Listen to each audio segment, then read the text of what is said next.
supposedly. Should be.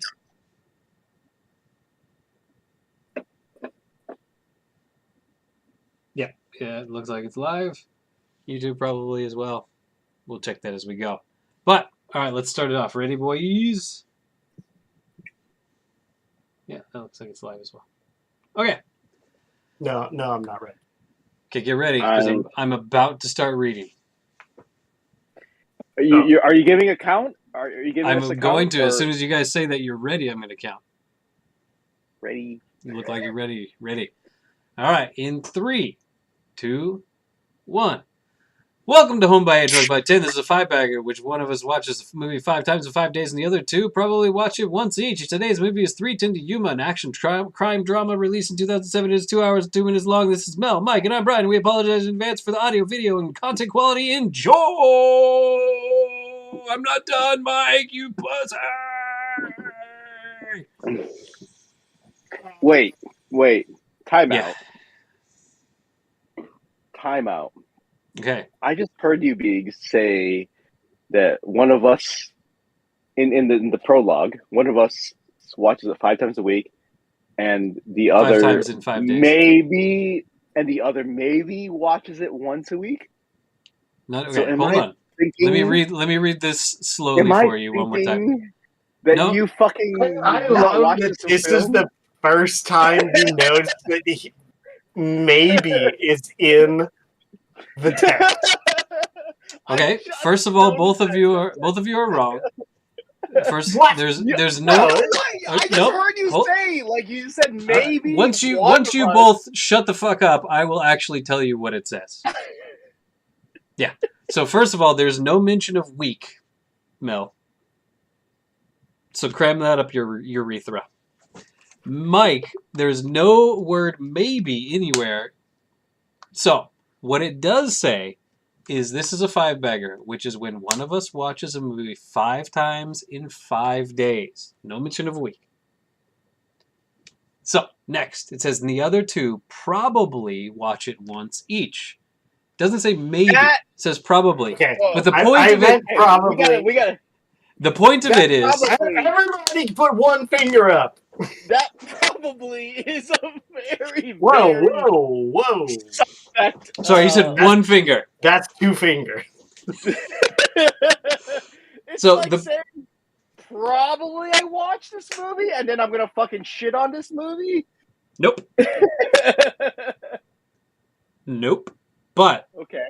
let me explain. The reason is because the other people are expected to watch it at least once. They might have watched it more than once, but they should have watched it at least once. And most likely which, if you look at the definition of the word probably, what does probably mean, Mel? It doesn't mean, oh, it might have happened. Probable is more than likely. More than a 50-50. It is actually a probable situation where the other person has watched it at least once. Okay.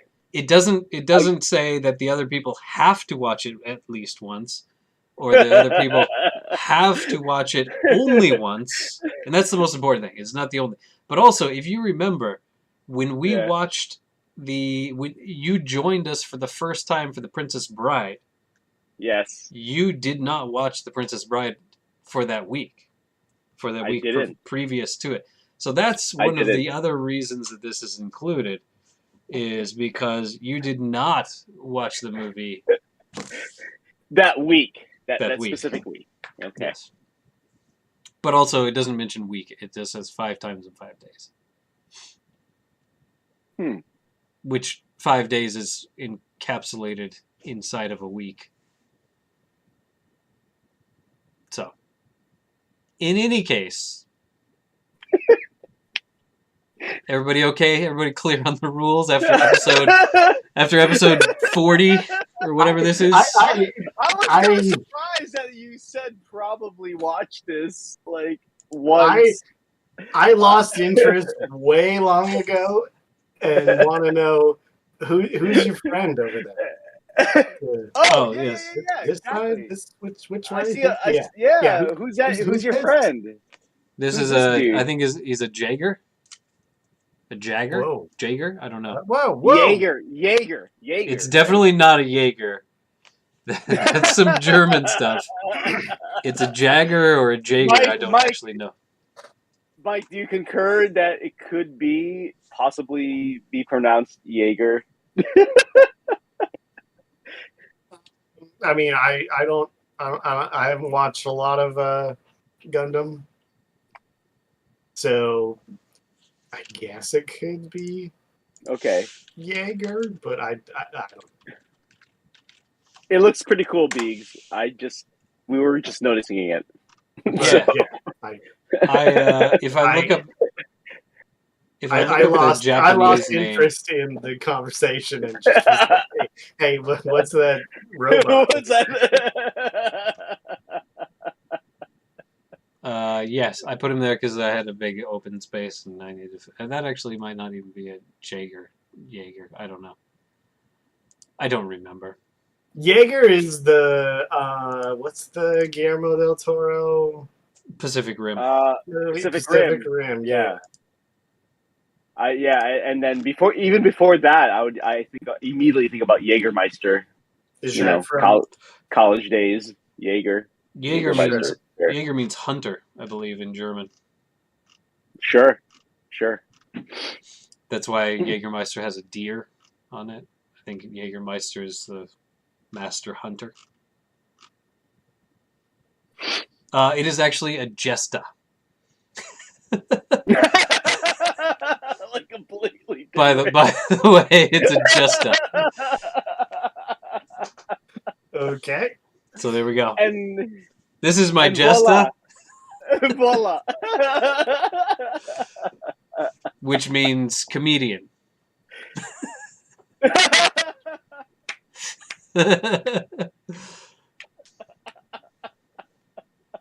Probably. This is a good podcast. this Bees, it looks nice. It looks like a nice little figurine. It is nice. Comedian figurine. So I've got a few Gundams over there. I've got a. You can't really see it here. I got a Stormtrooper. That's the next one I'm going to build. Okay. Because I don't really care about Star Wars, but I think Stormtroopers are rad. Stormtroopers are very rad. I like their designs of their uniforms, for sure. Hells yeah. Anyway, today we're here to talk about the movie. The 2007 movie starring Russell Crowe and Christian Bale. Directed by somebody. And inspired by the short... surprised it was 2007. Sorry, just you brought it up. That surprised me. I thought it was more recent. James Mangold. Give the guy the credit. James Mangold. Okay.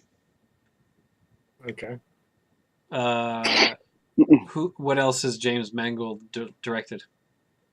He has directed Sicario. Oh. He has directed just a moment. I'm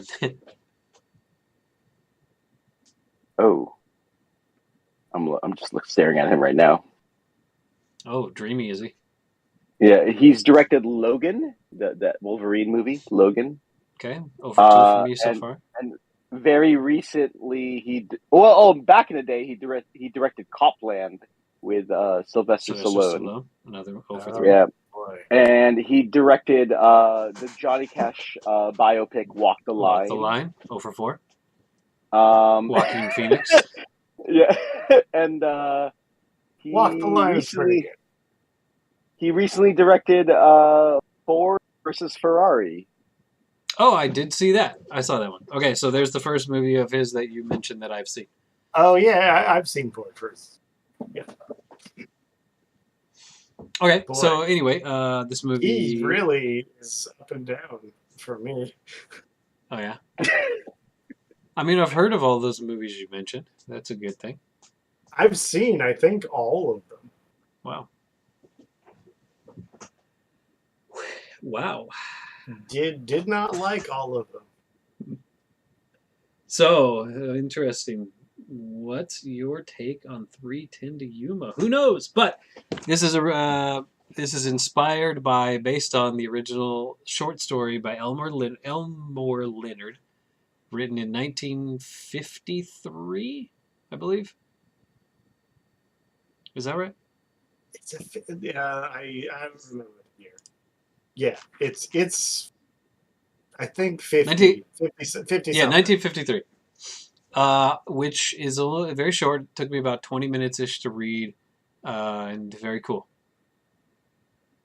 Good, quick read, nice pacing, and a turn pager.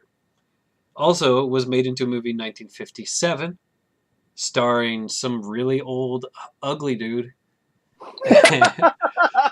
uh, who somehow. Wait. Mel, did you watch the old? No, Was it 56, 57? 1957. As I said You in a did. group, You did not. in a group chat. He I did said not. I purposely. Okay. I actually. Well, yeah. Well, let Beeks finish. Like Just, let Beeks talk. I just wanted to know. Yeah. I watched that one, and I didn't. yes, I didn't. he's But surprise I of saw the leading I actor. saw the images, but I didn't watch it. So yes, yeah. Yeah. That movie is only an hour and a half. It's not bad. It's not good, but it does provide some of the story details for this movie that we are going to be talking about. So, because the short story actually, basically, the short story takes place about an hour. So the movie we watched is 2 hours and 2 minutes, 2 hours and 2 minutes, and the short story is mostly from about an hour and 20 minutes into the movie. Yeah. So the last 40 minutes or so is what the short story comes from, or let's flip that. So a lot of the backstory and the stuff leading up to him being captured and all of that kind of stuff is inspired by the original 1957 movie. I thought the movie was interesting, the old one. I didn't really like how heavy it was in the man's duty and blah blah blah. This movie I think does a lot better job with that. Of course, the time period requires that of men, and there's a whole thing where Russell Crowe's character is like, I would treat your wife better and make her, buy her pretty dresses and give her better food and stuff like that.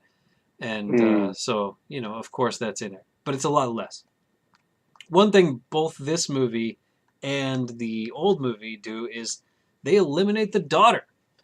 So our buddy, Bill, what's his name? Bill Evans, is that right? He's got 3 kids in the original short story, 2 boys and a girl. And the girl, for some reason, is eliminated from both movies. What the fuck's up with that? Dan Evans, but yes. Evans, yes. I didn't see the original, so I'm right. But yeah, anyway, so she's mentioned in the short story. And so it's interesting that both of them decided to eliminate her. Yeah, he has 3 kids in the story. Mm-hmm. What's interesting also is that in the short story, and so in both I think the old movie, but in particular this movie, they show God, I can never remember. What's Russell Crowe's character's name?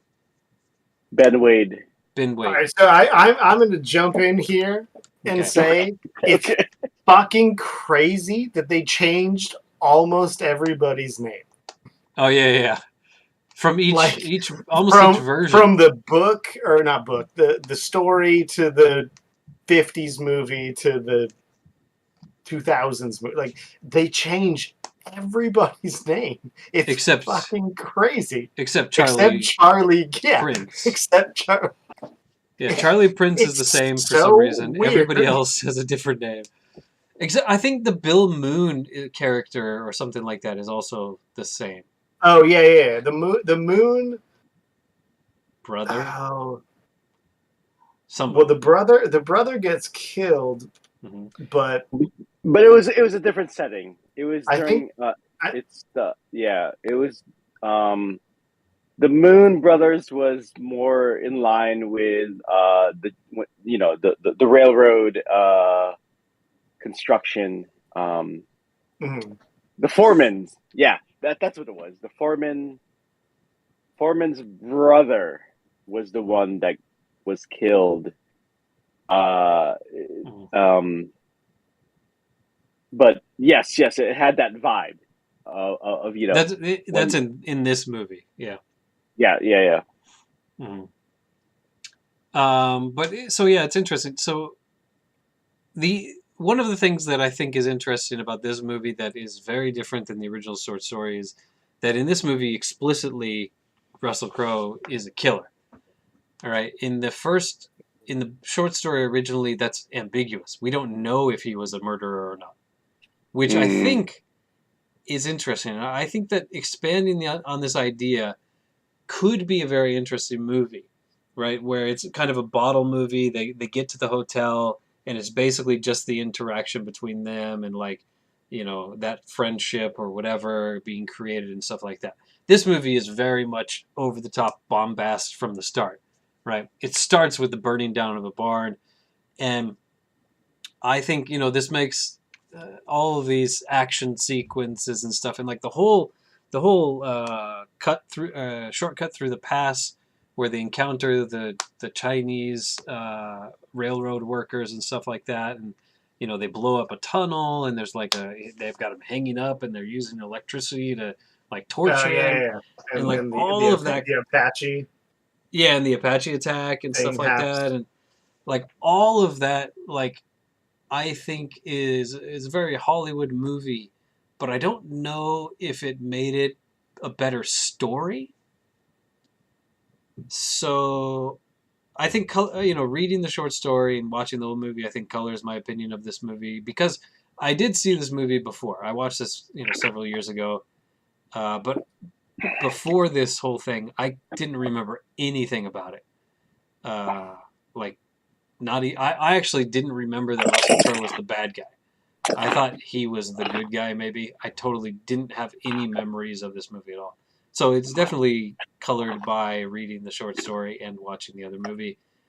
I enjoyed this movie, I'll say that. But I think that, I mean, it is very different than the original story. And I think that the original story could be possibly even a better movie. One thing that is very different also is the ending. The ending of this movie, spoilers, is our boy Christian Bale is killed. That does not happen in the original story or the other movie, 1957 movie.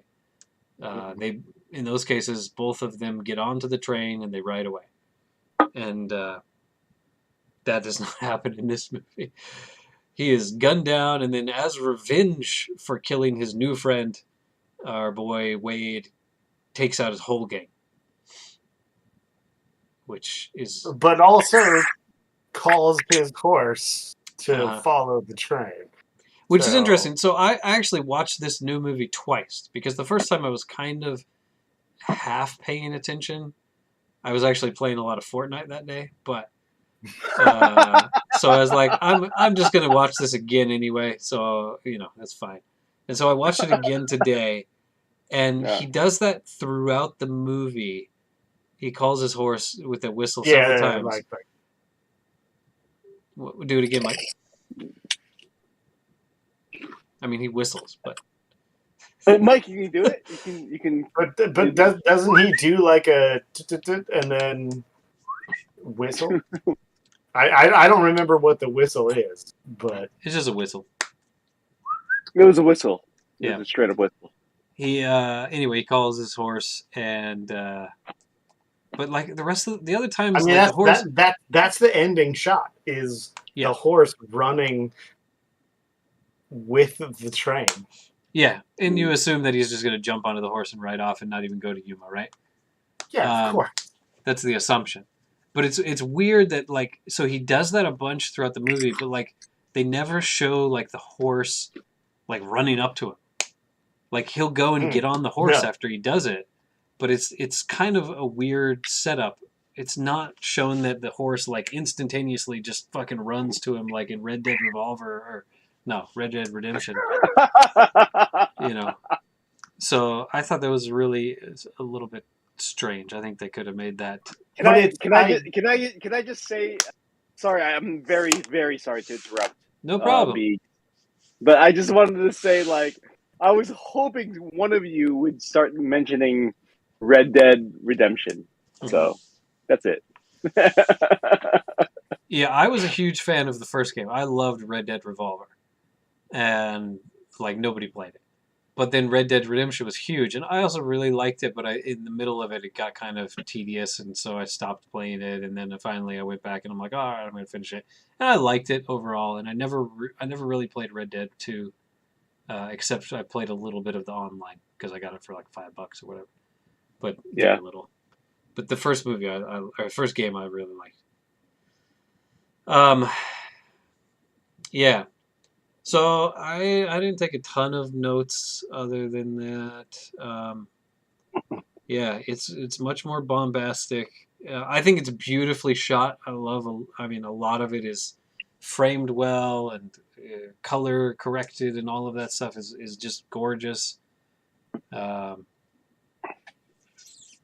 think that the relationship. So the reason that Wade gets caught both times in both movies is the woman. He stays behind for a woman, and that is taken directly from the first movie because there's nothing about that in the story. And the way that it's done in the first movie is really gross, and like it felt uncomfortable watching that whole thing. It's done better here. But also, I couldn't help thinking of Leonardo DiCaprio drawing Kate Winslet in Titanic. I mean, it's exactly the same, except from the Are you backside. thinking about the third stage of this film, right? Where they're in the hotel room. Are you thinking about that? No. part? I'm talking about when after he sleeps with the girl. Oh, okay. He draws a picture of her. Okay. But no, yeah, he does draw a picture of Evans on the Bible, right? Yeah. As well. But after going back and watching it again, like the hawk drawing is really good. The other two drawings are kind of okay. I was a little disappointed with his quality of work. Anything else I had in particular that I wanted to point out? I thought the last drawing was okay. It was okay. It was not The good. The hawk was good. Yes, the first one is good. Mm-hmm. And yeah. But you guys got to think about like the time constraints. Like, okay, they arrived at the hotel like what, 2? I mean, right? yeah. Like he's shackled. Like he's shackled, right? He's got limited movement for sure. But I mean, sure, but the first one, it's still not a great drawing. The hawk sketching in the first, his first hawk sketching, you don't know how long he was there hanging out. Like, yes, but the hawk had to sit there the whole time. Mm-hmm. And also, wasn't he sitting on his horse when he did that? Or maybe he was. Maybe he was just standing there. I don't know. No. He was sitting on his horse. It's pretty good. Yeah. It's hard to do. He was sitting on a horse drawing pictures. There you go. In the desert, in that sun. No sunscreen.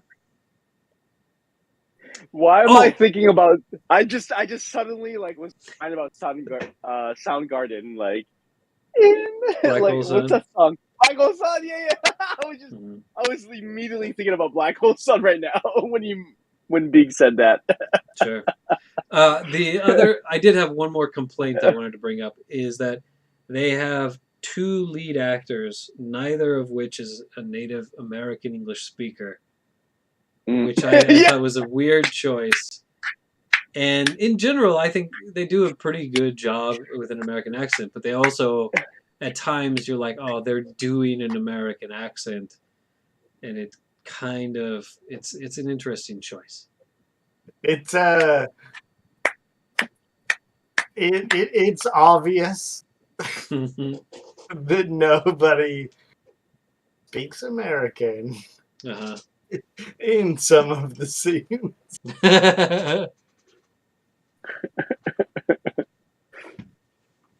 Also, I wanted to bring up something not directly related to this movie, but it does relate to this format in that. So recently, I was coming home from visiting the in-laws, and I was like, "Hey, Mike, I need a podcast to listen to on my way home." He suggested a podcast called No. What did I Horror do? Virgin. Is that what it's called? Virgin Horror. Yeah. What the fuck? What? They just talk about horror movies. Horror Virgin. Horror It's Virgin. it's one guy that doesn't like horror movies and two people that do. Okay. Anyway. Okay, whatever. So they do basically a scene by scene breakdown of the movie that they watch. I assume they usually do this. I only listened to one episode, but also Yeah. like I've heard other They podcasts always- or whatever. Oh, Mike. Oh, you're back. Yes, they always break it scene by scene.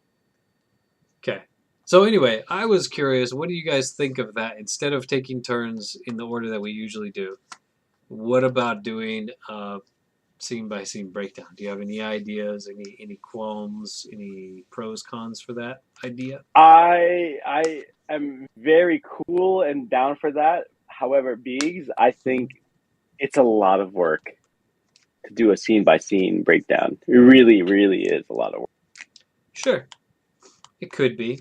I mean, one person is watching it 5 times. They could make one of those watches kind of a, oh, this scene happened, and this scene happened, and this scene happened, this scene happened. You know, not their own like detail of what happened in each scene. Just you know, and then that person, because it's their episode, would be like, okay, first we see this happen, and then everybody talks about that scene. I think it could be a way to go. I was just curious if you guys had any. I mean, we don't have to, of course. It would be very enjoyable, but I think it's very time consuming to do that type of breakdown. Mhm. It really would be. It really, really would be. That's my opinion. But I don't think it would be that difficult. okay. Also, Mike, your internet has gone to shit. I don't know what happened. So It's okay. Yeah, I don't think it would be that hard. Yeah, I don't. Yeah, I think it'll be. I don't know that I want to go that way, but Yeah, exactly. I don't know if it would be that. It would be harder than not doing anything, but yeah, I don't know if that's necessarily what would be interesting or not. But I mean, now we just talk about whatever, whenever. So I'm fine with whatever. I was just curious if you guys had any ideas. So, but that's about it for me for my my talking. I think next up is Mike. impossible. Improbable.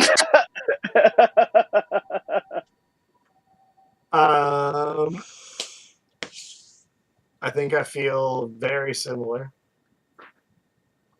to the way you talked about this movie. My very first note is holy crap, Christian Bale is in this movie. I knew oh man, what's the Australian guy's name?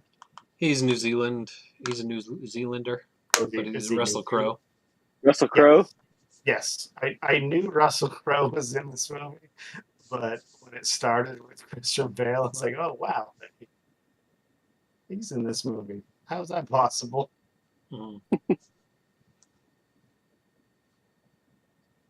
Yeah, that first scene is very different also. So the aggressiveness of some of the scenes that are different in this from the 1957 movie, you know, tries to really move the plot forward and tries to give a lot of impetus to the actions and stuff. I think it does a good job. What do you think about this compared to kind of the more bland reasoning of the first movie. Just kind of like, oh, we just need money. Yeah. The 50s movie's not good. uh-huh. It's really not good.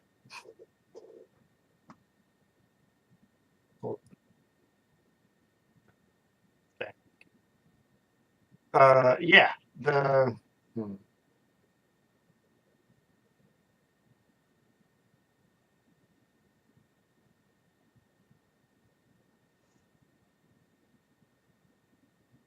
I thought the 50s movie was okay. Not not great. I mean, I really liked the story Mm-hmm. of this. The short story.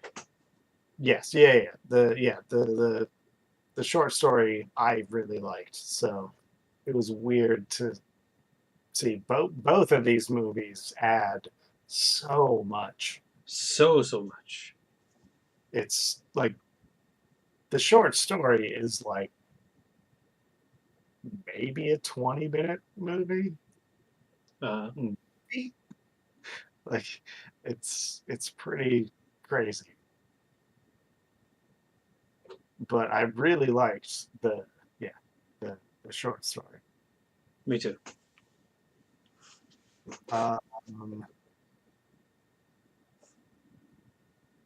Yeah, Christian Bale surprised me. I totally forgot he was even in the movie.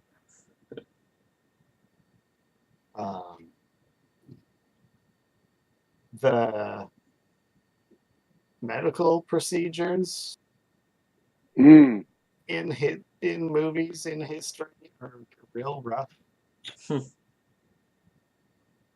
And this did not disappoint. God, it's horrible. Mm-hmm. Try and take the bullet out. Oh, it's so bad. Mm-hmm. This is maybe a question that Mel can answer. Ask this and move along. What did he see on the bottom of that salt shaker, pepper shaker, whatever the shaker was? Wait. Can you say that one more time, Mike? I can't hear that.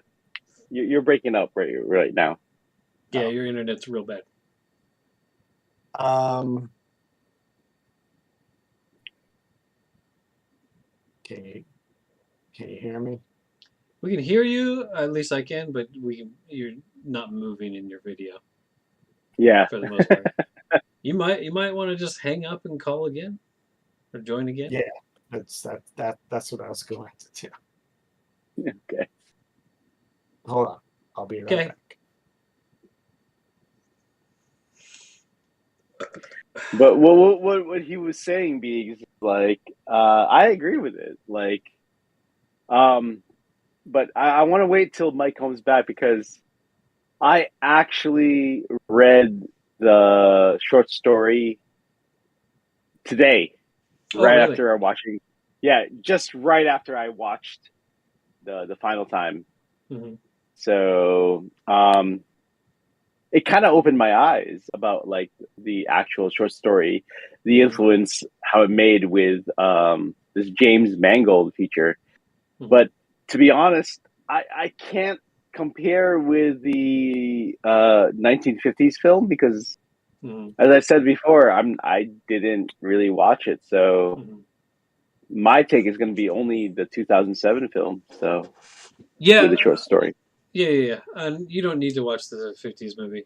Like, it's interesting to see. It's not a good movie. There are some interesting parts about it, but the most interesting thing about the 50s movie is simply what this movie takes from that movie.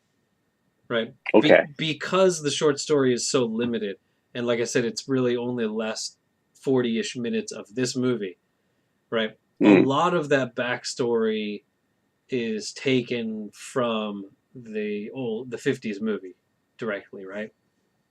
Oh, really? So that's kind of interesting to see. Wait, so the 2007 movie, they kind of took that backstory of that 50s film? Yeah, like I mean, so some of it is kind of hinted at in the short story, right? Yeah. Like why Evans is doing what he's doing is Right. kind of alluded to or through dialogue or whatever, right? But Mm. in the movie, the 50s movie, and in this movie, you can see some of that stuff, right? Mm. So, but for example, the um, they at the very beginning of this movie they burned down his barn, right? The debt collector, Yeah, whatever, yeah. right? Right, That's right. original to this movie. In the first movie, it's just they're going through drought and they just need money, right? So Uh, basically, that's why he volunteers. It's not like the debt collector has come and burned down his barn or anything like that in the movie. But so, for example, the way that Wade is caught, right? He stays and has sex with that lady, the bartender, and that whole thing that yeah. is taken directly from the 50s movie because it's not even mentioned in the short story at all, like how he was caught. And in the short story, it seems like they say that maybe he didn't even do it, right? It's unknown whether or not he killed the person, right? I wanted to wait till Mike came on because like that's what I loved about the short story because I really liked it a lot, and Yeah, it kind of like insinuate that but the name is different. It's not Ben Wade. It's what is it? Jim Kidd, yeah, right? Jim Kidd, right? Like it kind of insinuates that like he was kind of just passing by in a moment, yeah. He's I not don't like know. this super, Billy the Kid, like famous outlaw. At least it Exactly. doesn't seem quite to be the same level. So, yeah, No, no. they really build up Wade's like character and his aura and all that stuff. And like he's got a special pistol, the Hand of God, and like that is all new to this movie. Uh, Right. so Well, but okay. Well, Mike, you're back. he's back Yes. Am, and am looking I? good. Am I? Yeah, I know. You look really good, actually. Okay, continue. Ask about your salt shaker or whatever. Yes. So at the dinner, he was it Wade sees the bottom of the salt or pepper shaker and like sees some like has a reaction to whatever he sees on the bottom of it. Right. But what did he see?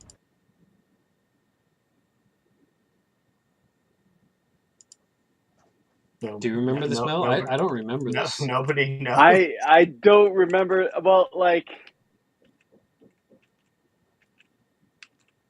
Like it's like he pours pepper or salt or whatever, and like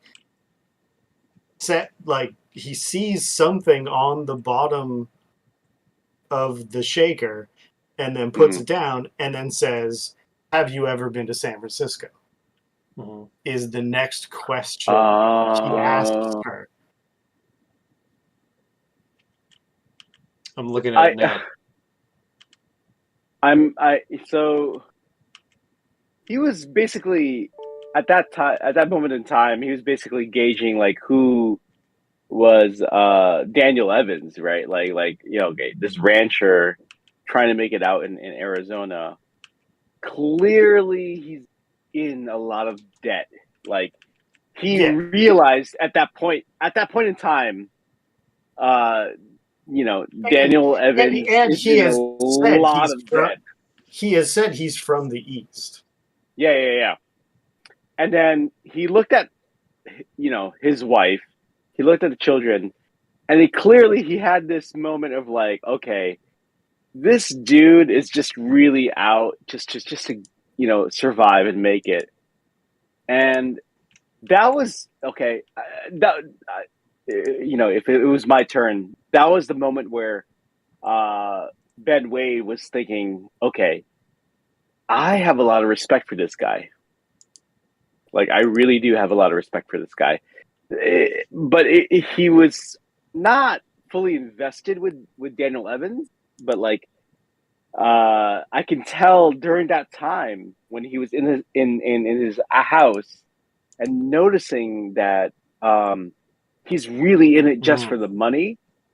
Like, Ben Wade was just like, okay, this dude, man, I have a lot of respect for him being out here in the frontier, trying to survive.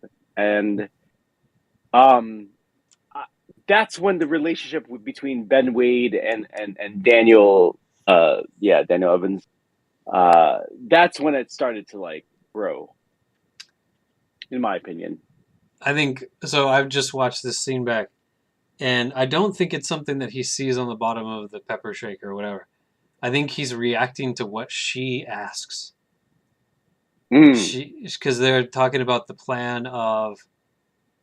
So they've at this point they've sent the carriage off with the guy inside, right? To basically as a trap, as a lure for right, yeah. right. Yeah, and yeah. she asks, and this is part of the book. That's a part of the book, the original story. Yeah, right. Yeah. And so she asks, "What happens if it's captured?" Yeah. And at that moment, so at that he had picked up the salt shaker, and he's getting ready, and like he's looking down at it, but then she asked that, and then he's like, He kind of smiles about, I think that, because he realizes that if it's captured, they're going to kill him. Yeah. I think that's what he's reacting to. That Interesting. dinner scene is a very monumental scene in the film. The in terms of like the storyline and how Ben Wade is just Ben Wade suddenly has this interest with Dan Evans. Like, okay, well, also there's something more to that this dinner rancher. That dinner scene is also the part where they talk about killing animals is different than killing people. Yes. Which is really important. Yes. At the end of the movie. Yes. Like that's where they talk about, killing rabbits is not the same as killing people. Mm-hmm. But then Ray says, I don't want to, yes, it is the same. I don't want to take up your time, Mike, but like the whole dinner scene with Ben Wade and Daniel Evans, like that really created the chemistry of those two moving on forward. And then it starts peeling off the layers between those two characters. Yeah. Well, those two characters, I would say that scene is where those two characters kind of become one character.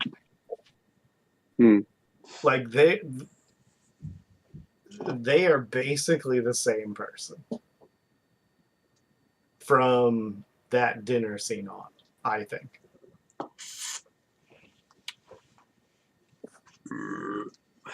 Like not interesting, not physically, but like they are. Oh, not physically.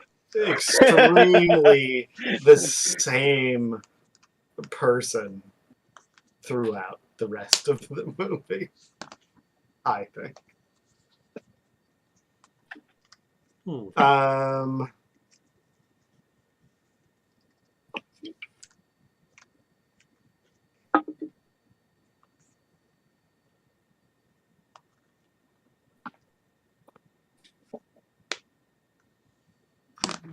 So many dumb things I wrote.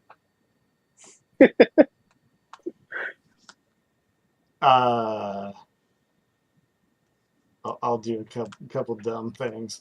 I don't know if guns sound realistic, but in this movie, the guns sound real cool. The guns sound real cool.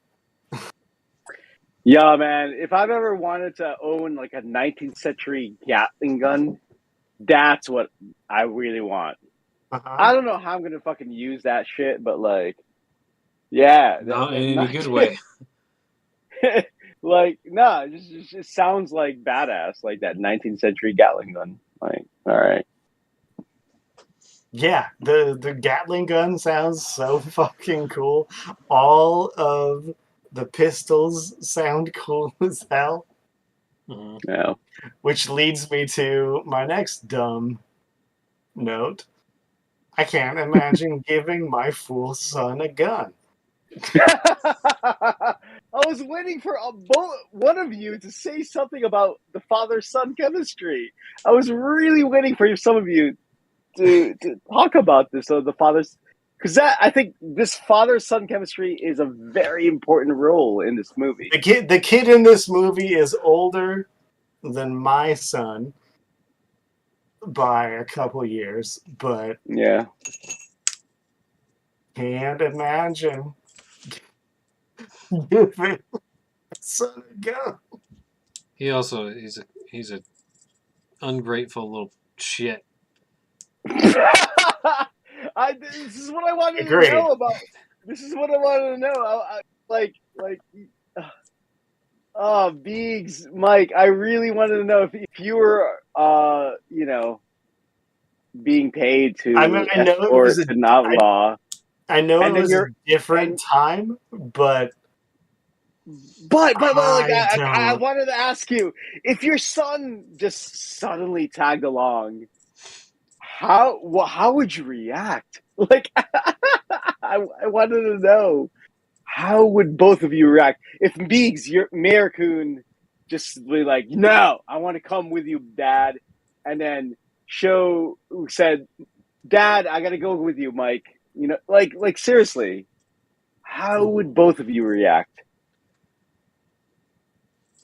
Huh. I would be extremely upset and angry.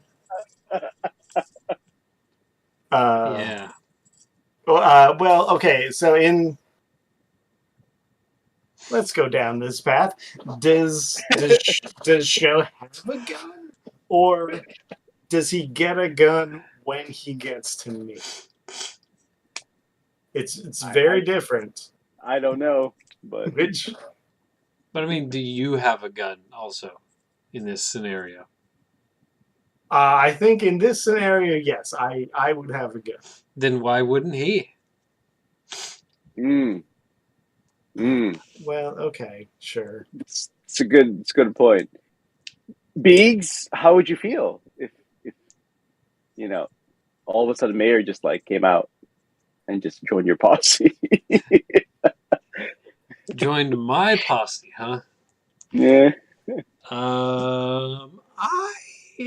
Okay, so the only thing I have to really compare this to is playing Apex with him, and he's pretty decent.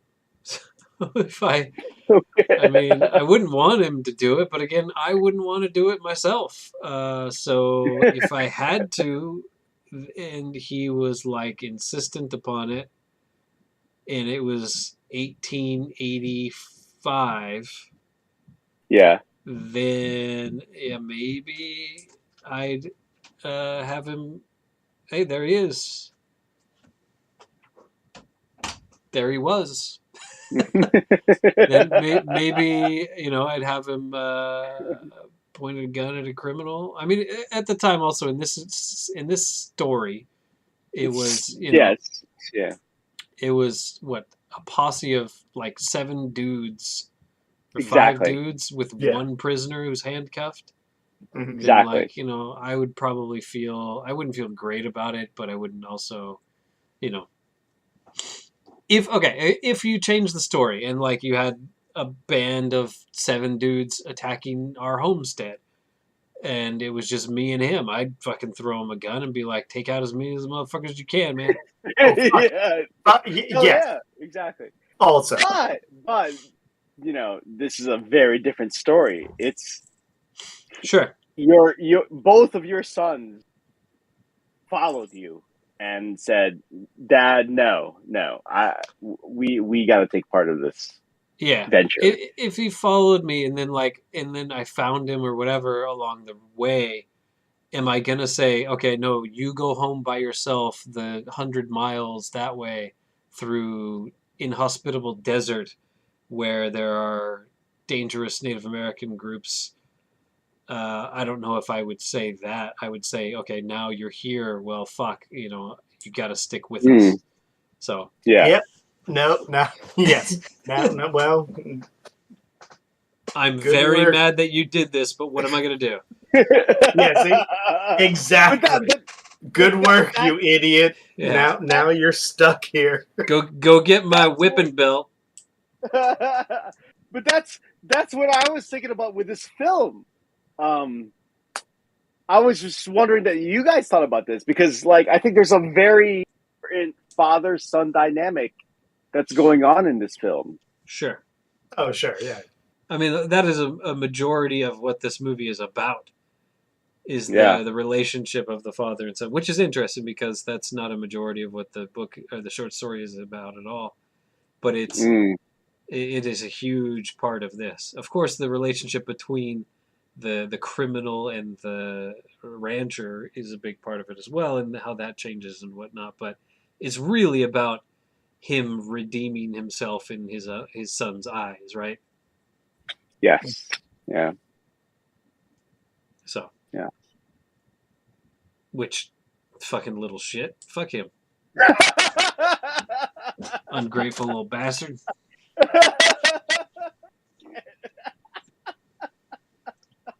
I fully agree.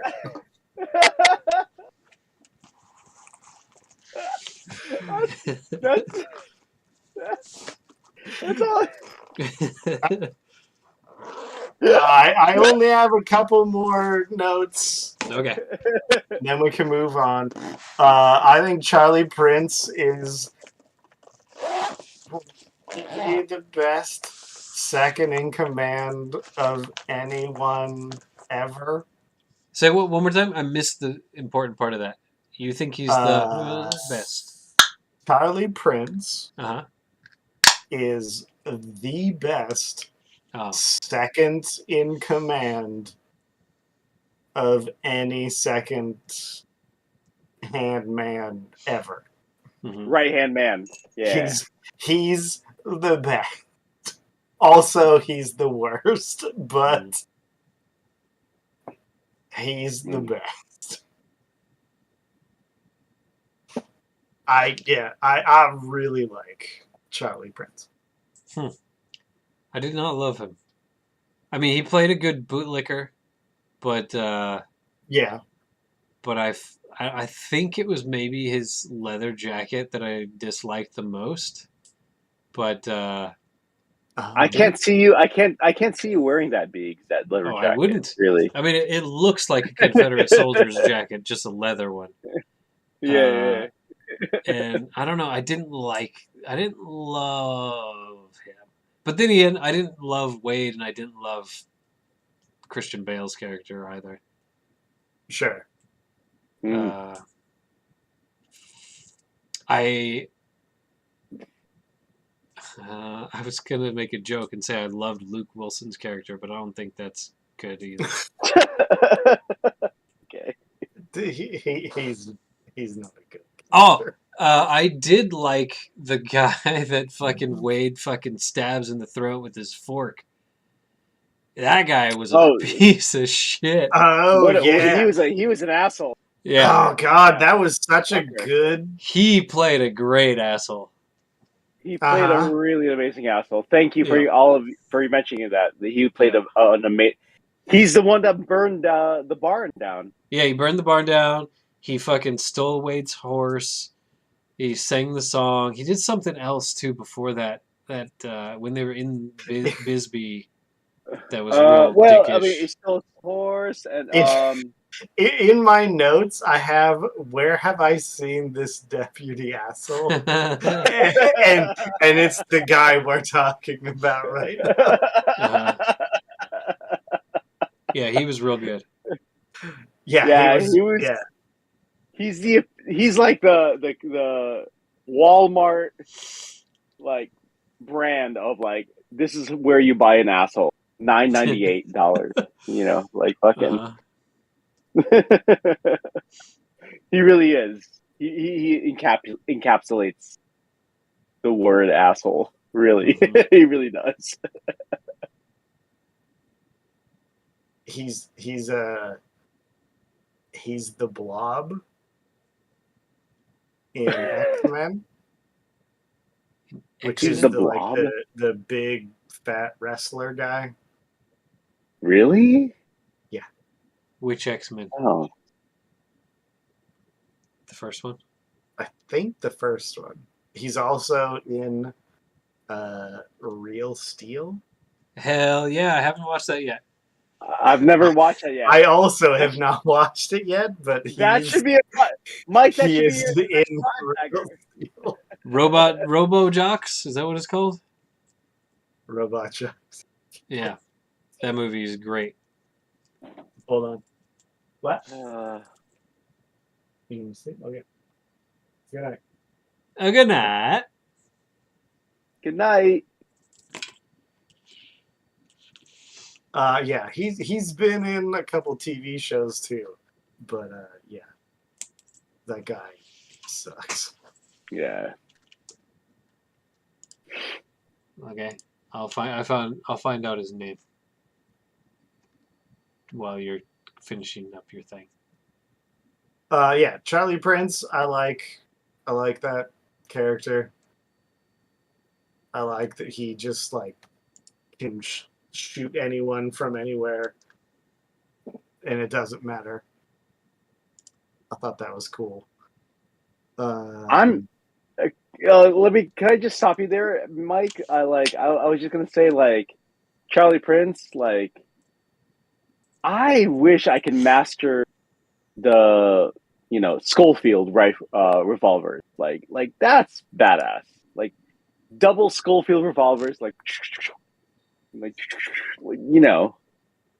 I don't. I don't know where he mimics. Like I don't know who's the famous cowboy or badass hoodlum in the 19th century cowboy that mimics it, but like he does encapsulate like that badass that does a double wielding Schofield pistol like repeater. I, do you guys know? I don't know. I really don't know. Kevin Durand is his name. Durand. Anyway, before we answer that question real quick, I found a great site. It's cinemorg.fandom.com, and it basically is a website that shows or talks about every character's death in a movie. Mm-hmm. So like 3:10 to Yuma, it shows, all the male, it's like main characters. It's not like the townsfolk or whatever, but it shows you, okay, Chris Browning is the guy, or Kevin Durand, Tucker, and then it says film deaths. He's died actually in quite a few movies. But in 3:10 to Yuma, he's stabbed in the throat with a fork by Russell Crowe. Yeah. X-Men, spoilers, Walking Tall, a great movie starring The Rock. He's shot in the back by Michael Bowen when Michael and his cohort opened fire on the police station. Never seen that movie. Scooby-Doo 2, Monsters Unleashed. He's turned back into a costume after Neil Fanning turned on the control panel. Okay. Have not seen that. No. So this dude's career is based on wacky deaths. Really. He's also died on television in the TV show Voltron, Legendary Defender. He died in Lost. There you go. He's a great actor who's died a lot. Yeah, got But two questions, and then yes. Wait. Did we answer Mel's question? Oh, I don't know. What was Mel's question? What was my question? wait. Mel doesn't get a question. It's my turn. I don't have a question. Yeah. Question number 1. Why does... Oh, man. What's it? Ben? Why does Ben quote scripture all the time? He does it like 5 or 6 times. You guys didn't hear the end of the third act. Ben Wade. I don't know. When was that? He was trying to. Yeah, he draws the picture in the Bible. Yes. Right. But like when he was drawing. But why does he constantly quote scripture? So his father died from I think it was a gamble or like a whiskey shot. Like his father died from like a gambling bet, right? And then his mother said, "We got to go back home to the east." And what happened was, mother put him to the train station and gave him a Bible and said, "Stay here while I get the tickets." And then And then, according to Ben Wade, he was reading the Bible for 3 days. Mother never came back. And so he sat there. The whole thing. He read the entire Bible 3 days. He talks shit to the Pinkerton. There's the Pinkerton who he talks shit to him as Ben McElroy, the classic Western film actor Peter Fonda. Fonda, baby. Yeah, Peter Fonda was like making fun of his mom, saying he was a whore, like she was a whore, good for nothing whore. Yeah. Well, he says it's even worse than that. He says something like her womb is. Oh, what does he say? Oh God, yeah, it's bad. Yeah. It was pretty bad. But he got he rightfully so. He got pissed off. Yeah. Grabbed Peter Fonda and just like chucked him over the fucking ravine. But yeah, he was talking shit to him about him caring so much about the Bible, right? Yeah. And that's the only book he ever reads or whatever. But then, Wade also, like you said, he read the whole thing, and I think that's exactly why. It's because it's a big part of his character makeup. His character makeup. I think he talks about that in the hotel room to. He does. To Christian Bale. Yeah. It was at that point where Christian Bale was deciding that he's going to bring Ben Wade to the train station, knowing fully well that, Ben Wade's gang is out there with like fucking 30 other people, like ready to like shoot them down. So, yeah. So, Ben Wade needed a Bible for sure. Oh, yeah. Last question. Big Bible guy. Possibly, I guess. I don't know. Last question. Why do I like pretty much every Western I've ever watched? So can I answer this Please. with a question? Oh no! Oh sure, yeah.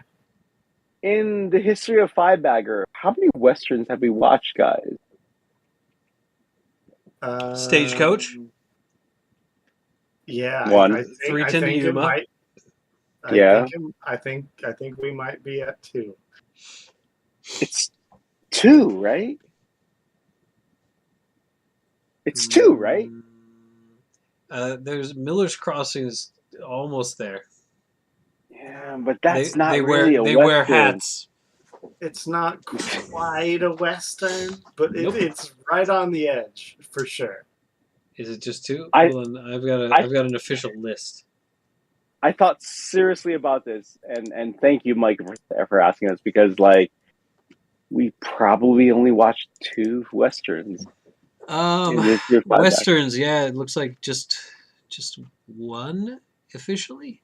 That can't be right. Well, it has to be 2 because we watched Stagecoach and we just watched this movie. Watched. Oh no, it is technically 1 because, and according to IMDb, Wait, this Stagecoach is not. Nope. According to IMDb, this is an action crime drama. Get the fuck out of here! What? Western is not one of its official hashtags or whatever they're called. That's BS. So we've watched 1 Western, boys. It's BS. Wow. Mm-hmm. Yeah. But now back to Mike's question: Why? Why do I like westerns so much? They're the best. They're so fucking good. I don't think. All right, hold on. I don't think this is a good movie, but this movie is fucking good. All right, interesting. Okay.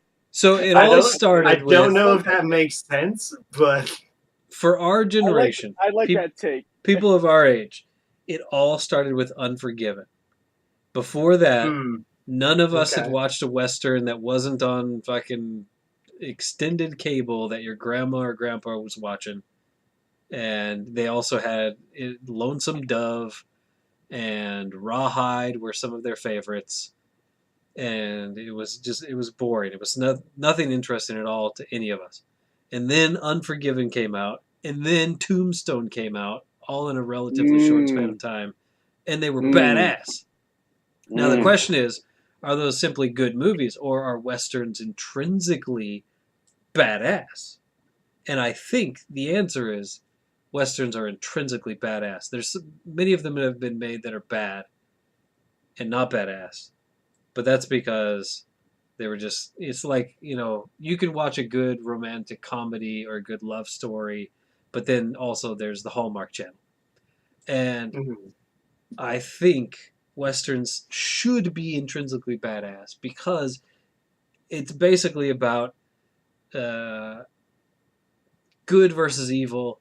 It's about freedom and expanse and manifest destiny and all these kind of romantic ideas of westward expansion, and not even just that as an American, but the idea of open free space and new and exciting territories, and it's the same reason that Star Trek: The Next Generation is badass.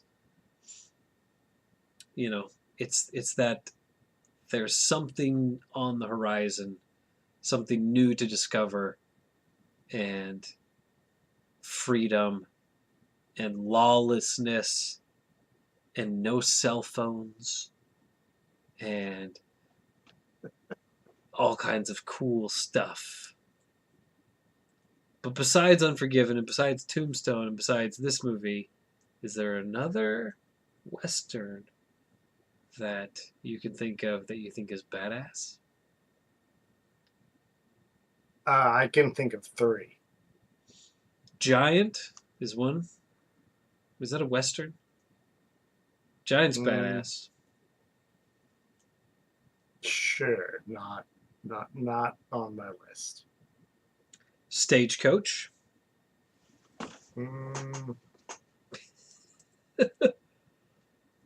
Keep going. Stagecoach is the number 23 greatest movie of all time. I'm going to pop that up right now. So I did this thing where now I can show all of... We've got the top 10 list permanently. There are a couple other movies. But there's the complete list. Higher? 22 other movies are higher than Stagecoach. Okay, what you got? What's your other better movies? Westerns. How many dollars you got? Yeah, I can go on. I can really. I really disagree with Biggs, but I can go on with the Sergio Leone, the good, the bad, and the ugly. Once upon a time, that's where I was going. I could really disagree with Beings with this. And Brian Not knows being in I black was and white. going there. Wait, what are you disagreeing with me at? Well, I will start with. Is it my turn? I don't know. Yes, No, go. wait, hold on. I want to know what you're disagreeing with me on.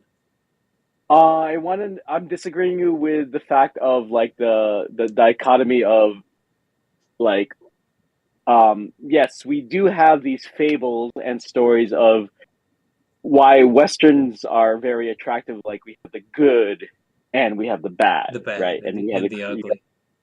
well, exactly, yeah. But like, actually, for this film, it's not very cut and dry, like good and bad. And I think that's why this film is fucking really successful. And I think, sure, yeah. No, I didn't I say agree. that. Yeah. But I think that's what intrinsically the ideas of westerns are. right. Okay. Maybe I'm interpreting your opinion wrong, actually. But like, in my mind, this film is not cut and dry, good and bad. Like on Sure. the surface, Who's the good and who's the bad? exactly. That's the this, point of in this movie. That's the point. Like on the surface, we have Christian Bale, the lawful, very morally like sound Civil War veteran. Literally, is just trying to live his life and do good as a rancher, but really, he's really playing on the things of like, I was survived in the Civil War, but I didn't really do shit in the Civil War. However, I don't want to disappoint my children, and this is where the father and son thing plays along, which I think is brilliant. I don't want to disappoint my children, especially my older son, that I was never really a war hero. And then we have Russell Crowe, who's just like he's got a terrible life, and like he's just been traumatized. But he's not all rotten. Really, he's not all rotten. No, he is. He says he is. He says he is. But in the end, he comes on. He comes on and he looks at, the big point of the movie was like, he had his chance to escape Christian Bale, Daniel Evans, when he was trying to escape to go to the train station, but he was stuck, and he tackled Christian Bale, and he looked at him, and he was choking Christian Bale, like full on, and then Christian Bale's like, I'm only here because my son thinks I'm a hero, and the reason my thinks I'm a hero is because I didn't tell him that my only battle in the Civil War was I retreated and a fucking my soldier in my squadron shot me. Wait. No. His son does not think he's a hero at all. That's why he's there. His son really believes he is a good person and like is a war hero. He really does. No Really way. does. No way. No. His son thinks he's not a hero. That's why he's there. He's there to change his son's perception of him. Okay. Because his son knows that he retreated and that he wasn't a war hero at all. That's why his son has no respect for him at all. I don't think his son knows that though. Listen to what he says in that time. He says because he said at that time when Russell Crowe was choking him. Yeah. He said, he looked at Russell Crowe and he said, he doesn't know this, but like, I'm not a hero. Like, he's really concerned about how his son looks up to him. And that's a very theme of this movie. But his son doesn't look up to him. That's the thing. And the reason is because he's not a hero. But now is his time. Now is his chance. If he can get Russell Crowe to the train station, then he is a hero. But his son loves those short story novellas of like outlaws and things. Mm-hmm. When his son saw his son loves the stories of Mike of Ben Wade. When Mike not Mike, but when his son went up back to the hotel room and saw Ben Wade drawing that illustration of Daniel Evans sitting by the window, he in what book? The Bible. Yes. Yeah. It was the Bible. It was the Bible. Yeah. But also that's important. It's very fucking important, for sure. But like I just there's a lot of the themes of this movie is a very much father relationship of like trying to prove, like the father trying to prove that like I did good for my son. Because the last dialogue of this movie was the son, William, going up to Daniel Evans being like, Pa, he said, Pa, you did it. Pa, you did it. Yes. Ben Wade is on the train. You did it. And like, that was the very, very last dialogue in the movie. And to me, that was a powerful message. Sure. It really was a powerful message. It's basically saying, it's basically saying like, I am proud of you, Dad. I'm very proud of you, Dad, to do what you have done. And I think all fathers would fucking love that message, to have their son say that. But like, sure, I don't want to die for it though. Of course, but like, it was a big theme throughout this whole film, and it's something that I'm never going. But I notice it after 5 times watching this film, that the director was really pushing this message of this father-son dynamic. It was really hard for Christian Bale to really show how much he wants his son to look up to him. Yes. So hard. It was so hard for him. And a fucking criminal realized that this was a very important thing, a very important value, because he knew he could have easily escaped the Yuma prison, and that's a very big message. I really believe like that was a big message in this film, was like Ben Wade, Russell Crowe was like, all right, I've escaped this prison 2 times before, but I kind of want to fulfill this man's son's expectations, and I just think that to me is why I think this movie is brilliant. Elfine. Okay. So first, that's exactly right. And Russell Crowe is like, okay, I've escaped from this prison twice before. If I do this and I help you out, you'll be a hero in your son's eyes. Is basically that turning point when he's exactly. But the point is, up until that point, his son thought he was a loser. Exactly. So yes. The thing you mentioned about him drawing the picture in the Bible, his son finds that after Ben and had left anyway.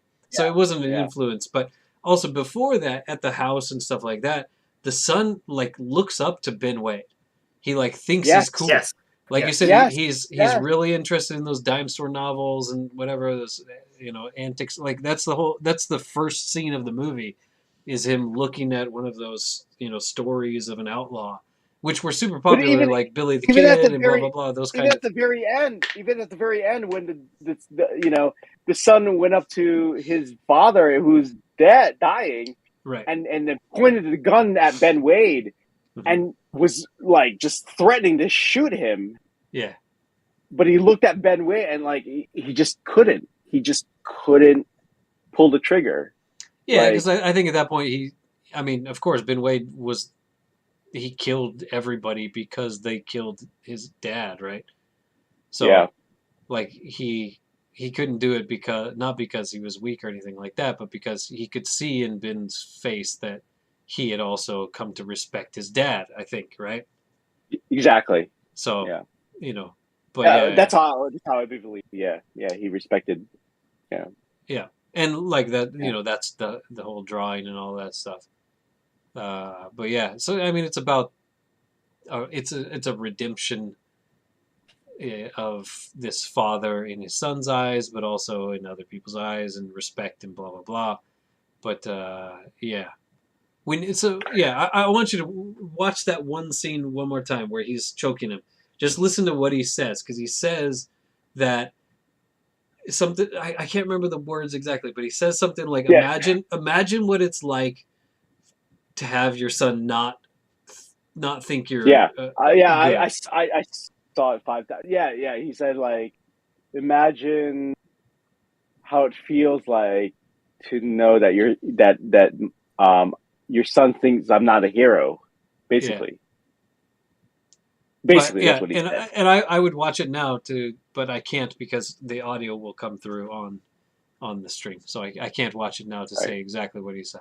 And then that's a good scene, Biggs, that you mentioned, because like that Ben Wade was just like looking at this situation and he was like seriously strangling and realizing like, oh, okay, let me give you a chance. Exactly. Yeah, and he stops and he's like, because before this he said something like, I'm done doing this, I'm done. And then from that point on, he's like, okay, we're doing this together. Like he says, like, can you make that jump? And it's like him pushing Christian Bale forward from that point, right? Yeah. And he's like, can you make that jump? And he's like, I think so. And they fucking run and jump off and slide down the shingles in the roof and all that, and like, so yeah. Yeah, I really believe the most powerful, the third act was the most powerful thing of this movie. Really was. It was really powerful. The third act, like, it really was. We could all talk about the setup, and we could all talk about our comparisons of like what happened with the short story or the older film. But like, for me, I thought the third act, every time I watched it, 5 times, that third act was very, very moving. It was very moving. And I'm not a fucking father. And I'm just like, holy shit. Like, I'm just imagining myself as a father, hoping that my son will see me proud. Wow. Like that's a very emotional thing. I would, I don't know. And that's something that I think this movie does better than the short story, even though basically the third act of this movie is the short story, right? It's, like I said, the last 40 minutes of this movie are basically the short story, except his son is there. His son is not there in the short story, right? I think, yeah, exactly. If his son was not there, this movie would be in a completely different realm. To be honest, I think it could be actually really cool, though. That is the short story. Yeah.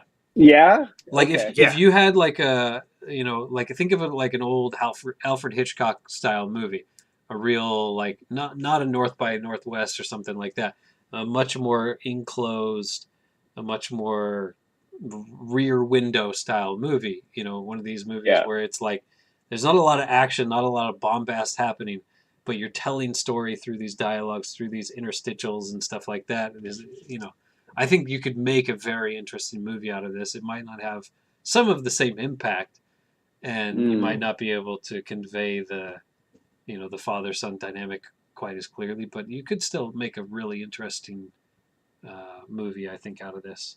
Very dialogue heavy, very actors playing off of actors movie, but it could be kind of cool as well. One last thing I want to say is this was the very first 5-bagger for guys that the first 4 times watching this, I couldn't watch it all the way through. Like I literally, I was so busy. Like I had to break it down. Like thankfully, it was like 2 hours long. This film, so I'd be like 1 hour and then stop and then like watch it again for another hour until today. Today, Friday, was the last day to watch it, and I was able to watch it full on through without any interruptions. But even then, I realized something, that I can still watch this movie 6 more times, 7 more times, 8 more times, because I thought the way the pacing of this movie was really nice. It was ripping. And whenever I came back to watching this movie, I didn't have to worry about like what's happening, like because I was already fully invested in the story. So all in all, I like this film.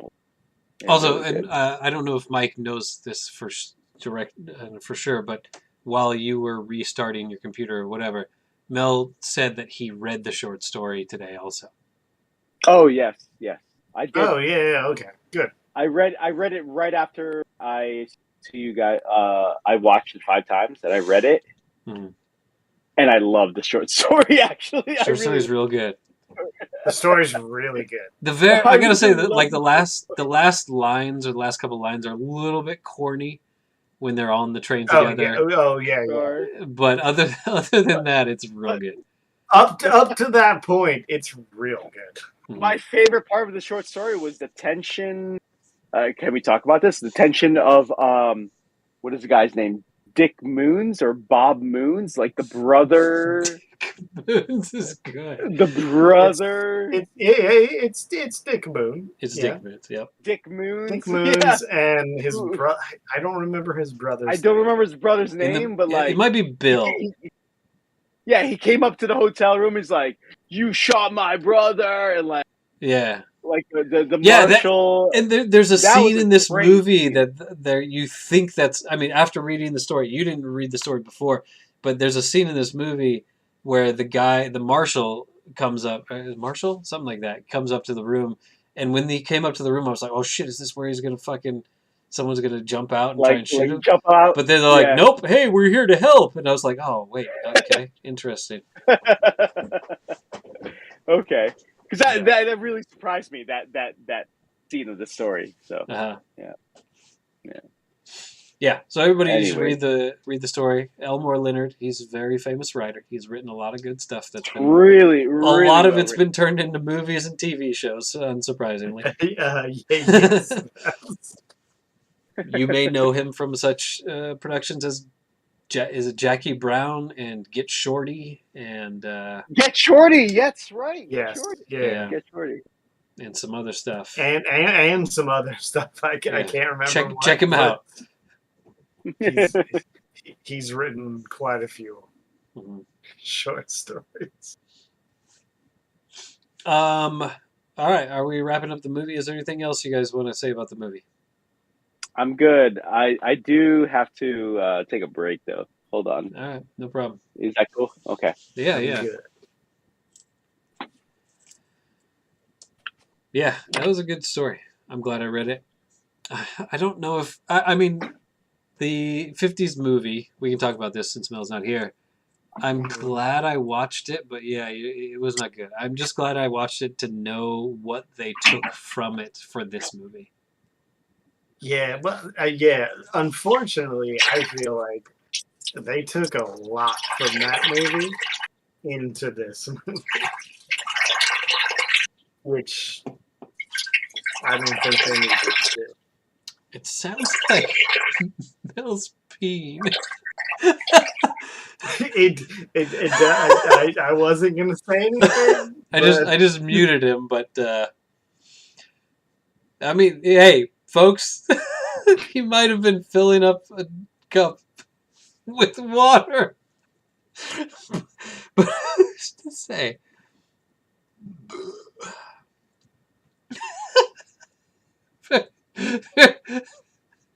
Very sporadic pouring.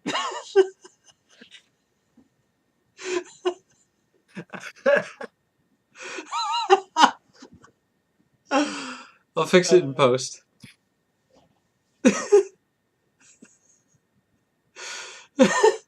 So is your wife home now? Yeah. Cool. Did she have fun? Yeah. Hey, Sachika, did you have fun? Cool. I think she said yes. Did you? I can't hear. Did you say yes? Uh-huh. Did Asachka, does she know that tomorrow Frontale and Cerezo play? Did you know that I think it's tomorrow tomorrow. and Ceres play? Yeah. Oh, she does. Ask her who Look at she's that. rooting for. Who are you rooting for? Anna Coach said everybody should go watch the game and That's not an answer. Who are you rooting for?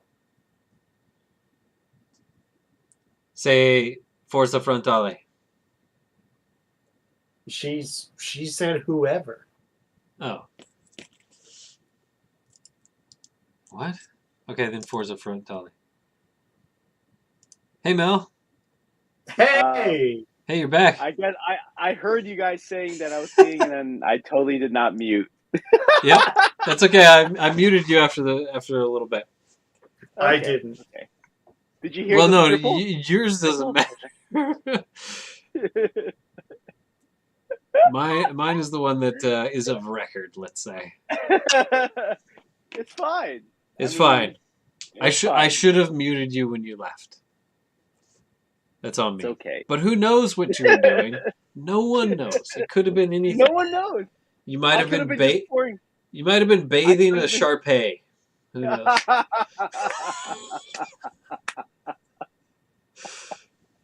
Who knows? Yeah. That's exactly what I was doing. So Excuse me, guys. I gotta go bathe the Shar-Pei. I'll be right back.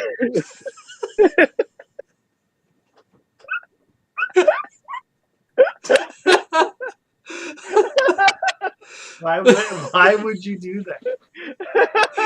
It seems about that time, doesn't it? it's just at that time of night, guys. Yeah, you can't leave them dirty. They got all those creases, folds. You know. All right. Ready for the next part? Yep. All right, we've got 3 things left, right? We gotta rank it. We gotta drink it, and we gotta pick the next movie. Those are the 3 things. Damn it, we're still doing this? Okay. Mhm. Forever. So currently on the stream, we've got the list of the top 34 movies of all time. Okay. Oh, ranking now? Yeah, okay. Got it. Top 34 movies of all time. Do you want me to read it off? I mean, it's on the screen. Yeah. Sure.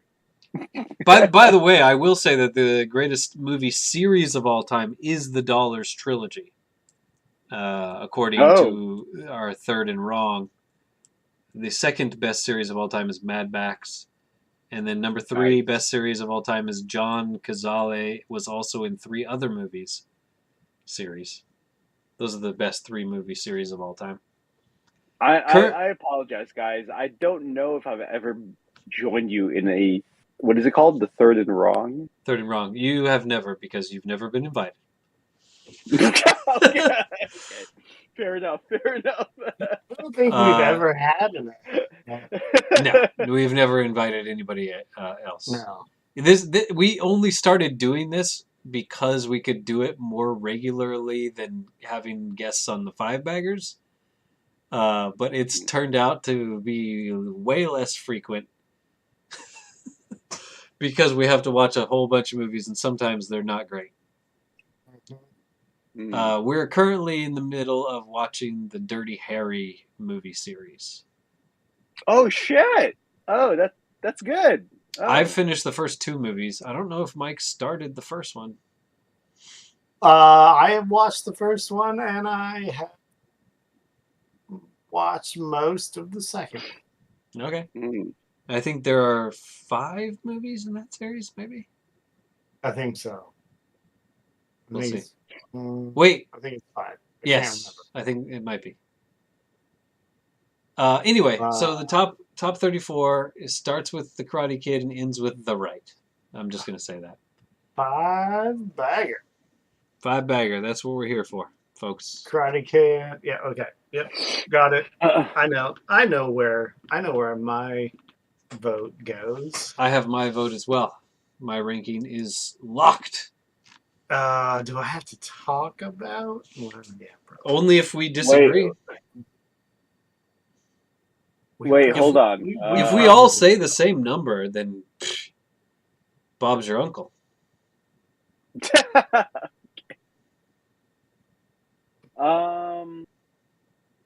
Wait, so I'm looking at the top. What is it? The top 30? Okay, I'm gonna go take a leak. I'll be right back. Are you gonna go bathe the Sharpay? Yeah, Mel. Yeah.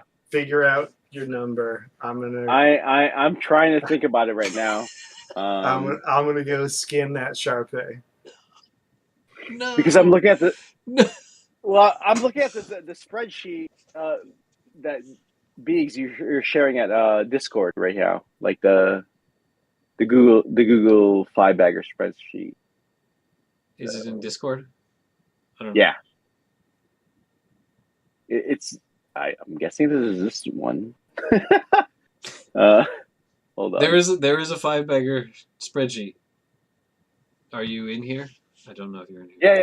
Yeah. I'm looking at specific anonymous capybara or anonymous kangaroo. Yeah. You're in here. It seems like. Yeah. Okay. I've got a number. I think Mike's got a number. And then if we don't all agree, I've got a range I'm willing to accept. So we have number one is Karate. Wait, so number one is the Karate Kid. Here, Mel, you read it off. Everybody pay attention. Go. Number 1, the Karate Kid. Number 2, Nosferatu. Number 3, The Usual Suspects. Number 4, In Bruges. Number 5, The Princess Bride. 6, Raging Bull. 7, Sleeper. 8, RoboCop. 9, Ma Rainey's Black Bottom. 10, Some Like It Hot. 11, Gone Girl. 12, Miller's Crossing. 13, Invasion of the Body Snatchers. 14, Brazil. 15, The Thing from Another World. 16, When Harry Met Sally. 17, Begin Again. 18, The Maltese Falcon. 19, Swiss Army Man. 20, PG, Psycho Gorman. 21, The Five Venoms. 22, The Warriors. 23, Stagecoach. 24, Eraserhead. 25, Kimi no Na wa. Dude, okay, never mind. 26, Friday Night Lights. You want me to write it in Japanese? Does that make it easier? Yeah, it makes it easier for me. Yeah, I agree. 27, A Kimi Shot no in the Dark. Naha. Yeah. 28, A Shaolin Soccer. 29, Sudden Death. Oh. 30, Under should be much higher. 31, Cobra. 32, The should Producers. Be much lower. Yeah. 33, Where Dreams Go to Die, and number 34, The Right, which was seems about right, if you know what I mean. Okay.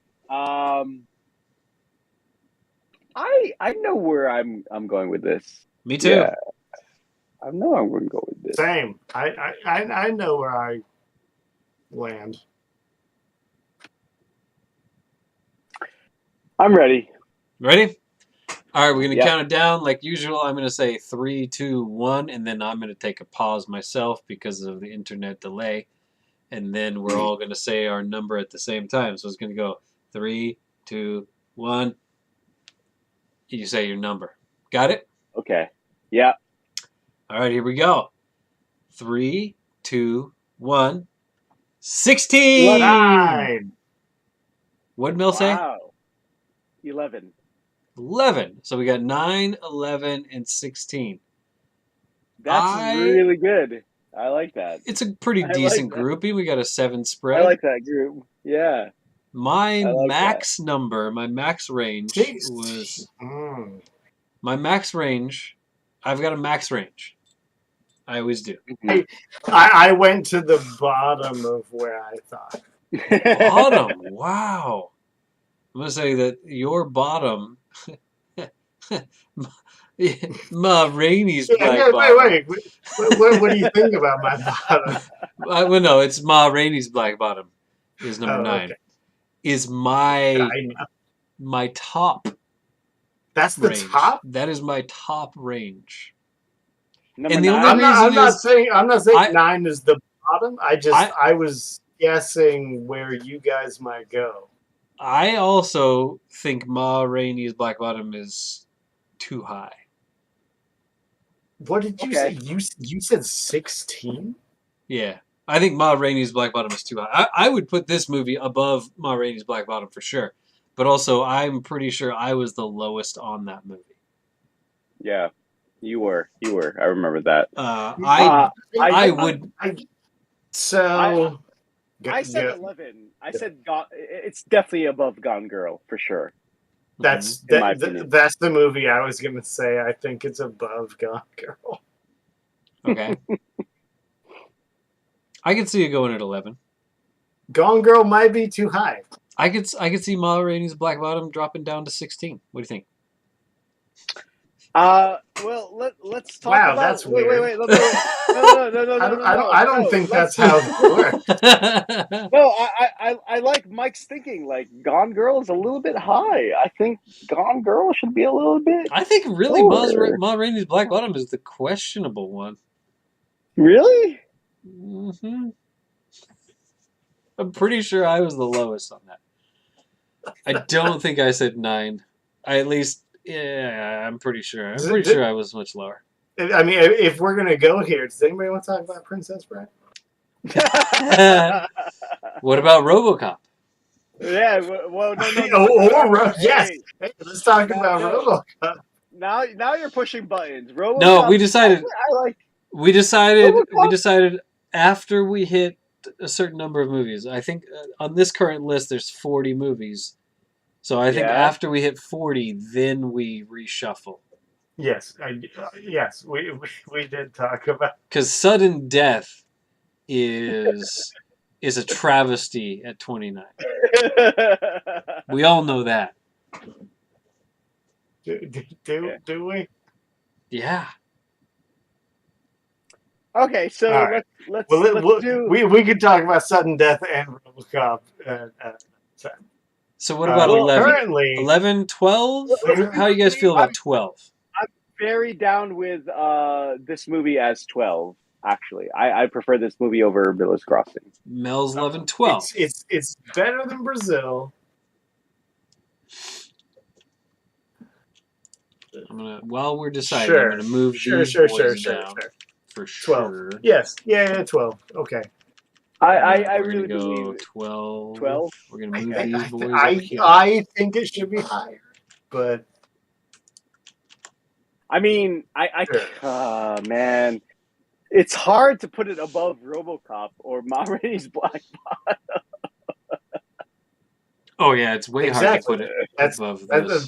That's why I put it at 9. I'm totally fine with putting it above Ma Rainey's Black Bottom, but I'm not fine with it going at 9.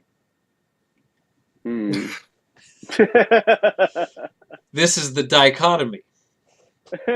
This is the bed we've made. This is the best part of what we've created. No, I'm totally down with number 12 for 310 to Yuma. For 12, sure. Mike? 12? Yeah, sure. I'm totally down. It's better than Miller's. I think it's barely better than Miller's Crossing. I think my only reasoning for going 16 out of the gate was I liked the short story a lot. And this added a lot to that but I don't know if all of it was necessary and or made it better. You know, Yeah, if we were that's what I was ranking, trying to do, is remove and that myself is from the story yeah, exactly. And if we were because it's ranking so different. the best short stories of all time, right now, currently, 310 to Yuma would be number one Oh yeah, Mm. absolutely. It's a because, great short story. It and really also is. it's the only one we've discussed. So Exactly. the biggest problem with that story is that the movies, both movies, the 1957 movie and the 2007 movie, far improved the title. The original title is 310, spelled out THREETEN, which is just ridiculous. Mm. The number 3:10 is so much better of a title. I think we Yeah, can it all is. agree. So, Yes, it is. Elmore. No. Yeah.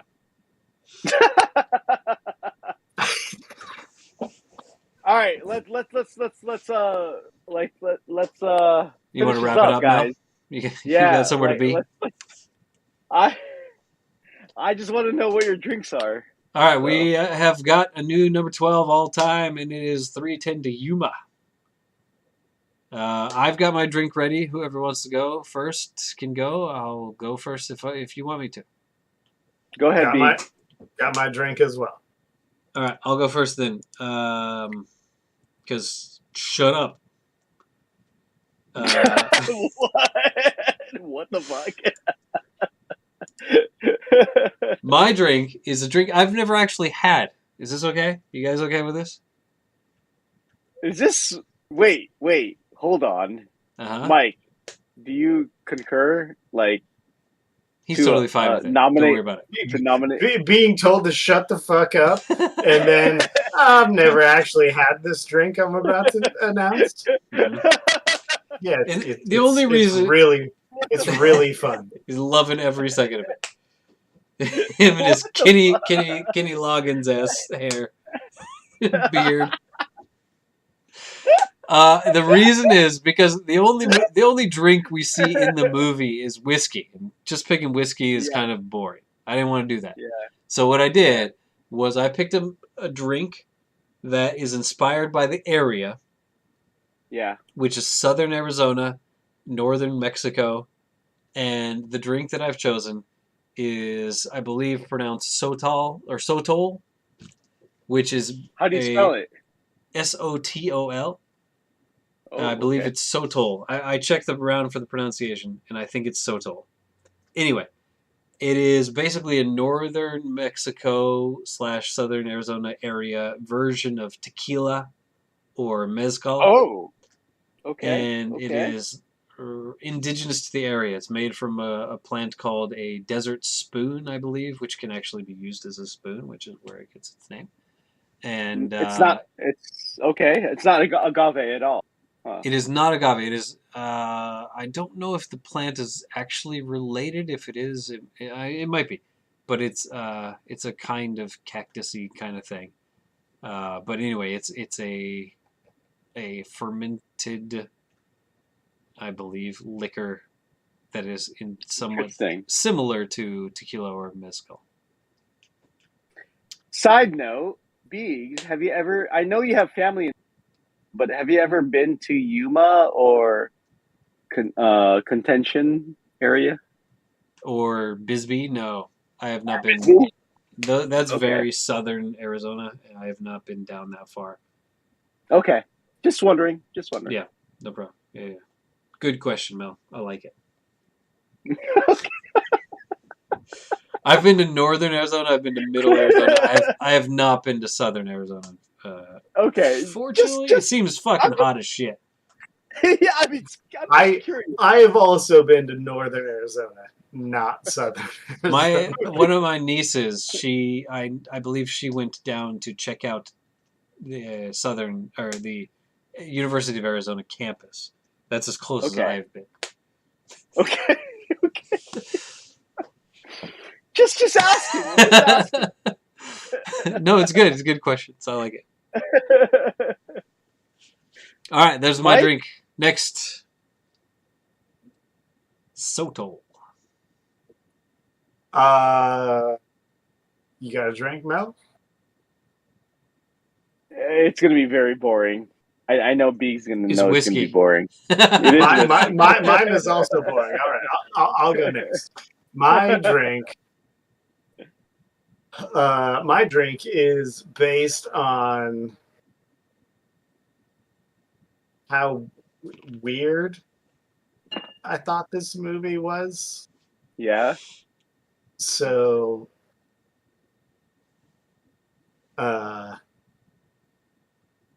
like I said, I like Western movies pretty much across the board. I don't know that there's a Western movie that I haven't enjoyed, but I also really like eggnog.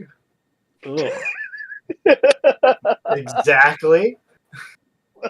Totally random for me. I can pretty much get down with pretty much every Western movie, but I don't think everybody's down with eggnog. Which both of you just made me correct. Yeah. So I have not tried I eggnog. don't think this is a good movie, but I like this movie. Wait. So I don't think I've tried eggnog in over 20 years. For That's sure. crazy. Eggnog is great. And I remember thinking it sucked when I did try it. But it was a long time ago. I might like it more now. But it's kind of like, for me, it's like ginger ale. Eggnog and ginger ale are the same level of, a lot of people like this. God, and it's- yeah, exactly. Yeah. I'm on the other side of ginger ale. I hate ginger ale. Ginger ale sucks. Wow. But So I does like eggnog. What's with this hatred of ginger ale? I'm on the other side. I don't like ginger ale. I do like eggnog. I cannot equate ginger ale with eggnog, but I totally can. Yeah. There's like many flavors of ginger. There's Canada Dry ginger ale. There's like Schweppes ginger ale. Are there different flavors? They all taste the same. Yeah. Ginger ale is. I like ginger. Wait. Ginger tea. Hold on. Are you saying that there's different? Yeah, there's different flavors of ginger. Yeah, there's. Wait. No. We're not getting into this. We're not getting into it. No, we're not.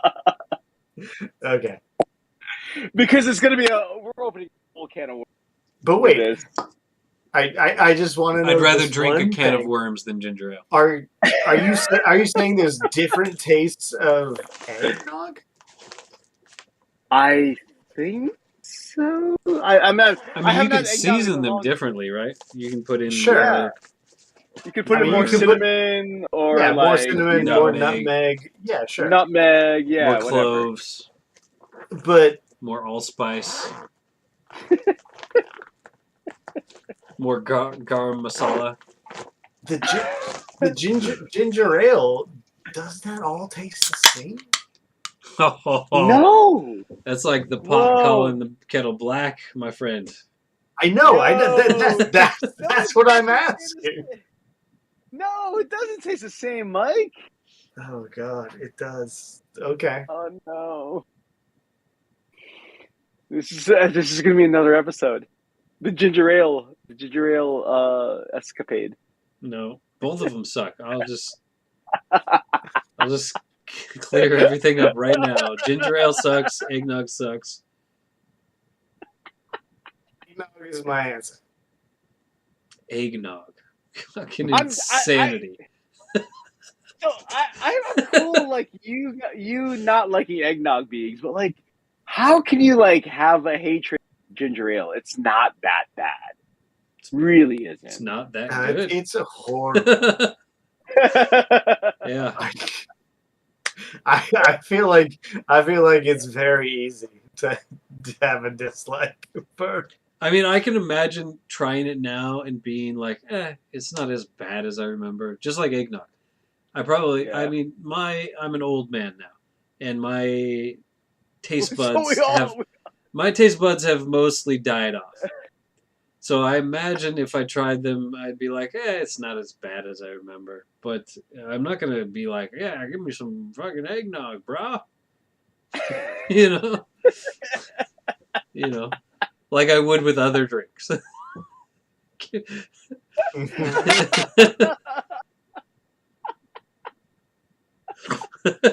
Oh God! I can't even reply to that. What you just said right now. Sure. All right, let's hear it, Mel. Let's hear your drink. Is it ginger ale? Please be ginger ale. No, I was thinking more of like a disgusting corn whiskey, like straight up corn whiskey. Yeah, Mhm. there was a lot of whiskey bottles like held around in that area, but like I'm not so. I didn't like research or anything, but I for some reason this movie made me feel like corn whiskey straight up in a shot glass. I don't Sour know. I mash. don't. Yeah, sour mash. Like I don't know at that time period, or late 19th century, if they had, if in Arizona, if corn whiskey was the thing, it could have been more bourbon or rye, but like for some reason, I was just like, man, this is a fucking dirty film, and I'm all about the corn whiskey with this film for sure. Corn whiskey on a shot glass. That's my take. I was gonna say I did find out when this is actually supposed to have been set, but I don't remember. Well, it's Yeah. post Civil War for Yeah, sure, no, right? I know, but it's It's 18 something. I don't remember what. yeah. I thought I took a note about it. It's like 1883 or something like that. sure. Yeah, that Oh sounds right. yeah, 18, is 18 because I something. did a conversion of the money. I didn't actually, for some reason, I didn't write down the number, but I think it was like 1883. But Okay. $1,000 in 1883 money was $29,000, almost $30,000 in modern U.S. money. Now, Yeah, yeah. That's a lot of money. That's a lot of money. yeah. Anyway, so corn whiskey, eggnog, and sotol. There we go. All right. Now, one thing left to do, and it is to decide the next movie. First, we need a hint and/or guesses. I'm gonna guess it's a movie everybody knows it's available Amazon Prime. Yeah, Uh, you mentioned that, Mike. Is it Prime only? Uh, no. no. Okay. As far as streaming services, maybe. Yes, I think it's only streaming on Prime, but I might be able to help you out. Can you tell me the genre? Is it a Spider-Man movie? It's not a Spider-Man movie. So this is the problem. I don't really know much about the movie. I don't remember. I don't remember why I picked it, but I want to watch it. What did you Is it an ask? English movie? Yes, it is in English. What time period are we talking about? Uh,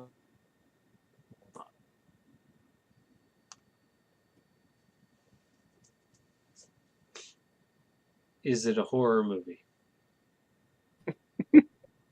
I don't think so.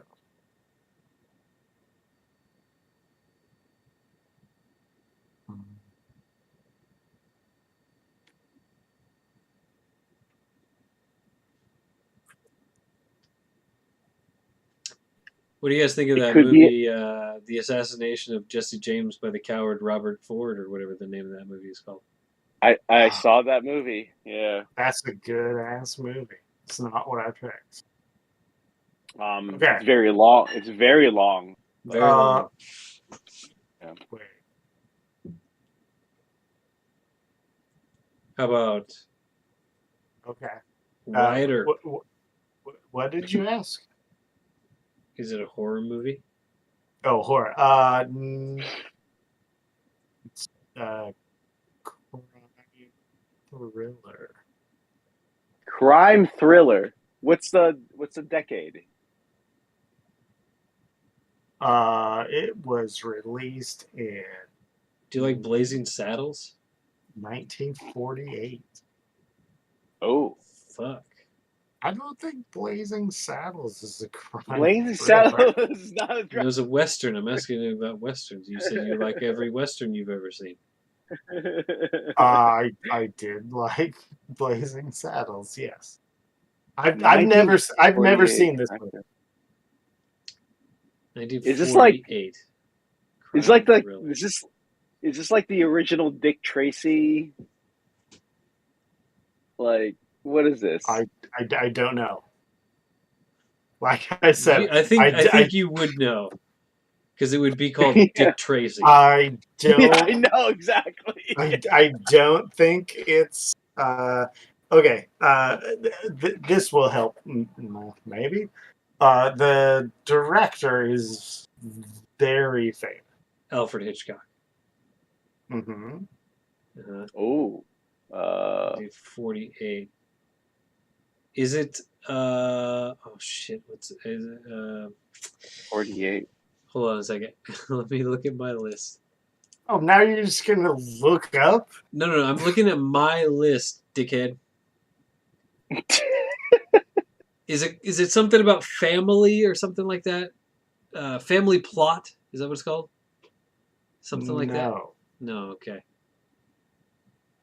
Oh, is it called Rope? Yeah, Mel. It is called Mel Rope. was just looking it up. Hey, Mel. How's your Google skills? I just googled Alfred Hitchcock 1948 Rope. There you go. That'll get you the answer pretty quickly. Yes, it's called Rope. I don't know why it's on my list. I don't know anything about it. I only know the fucking cover. That's it. That's all I'm gonna say. Jimmy Stewart, baby. This right here, right? Rope, Jimmy Stewart. right? Yes, Jimmy Stewart is the lead. That's basically all I know. This is actually fucking cool. I'm very excited. I've never seen this. I've seen a lot of Alfred Hitchcock movies, but yeah, this one is one I've not seen. Okay. And I am, like I said, I don't know why it's on my list. Well, now that you mentioned it before, Mike, I'll try to download it onto my iPad as soon as possible. If you put it on your drive, your Google Drive. No, you're good. I've got it. I can share it with you. I'm seeing Beeg's face right now. He's like, Oh yeah. So no, I've been meaning to try and get a Hitchcock movie going for a while, and one of the ones that actually was probably going to be my next choice. It's not anymore. Was Family Plot, which is 1976. Is his final film. oh, before he passed? Yeah. Or posthumously released, I forget. But it was either that or one of his first films was The Ring, I thought about. But yeah, I thought we should definitely do a Hitchcock at some point. No, this is good. I'm excited. I've never seen it. And I have not seen it either. I've seen a few Hitchcock movies, and I've liked all of them so far. They're like westerns for Mike. Okay.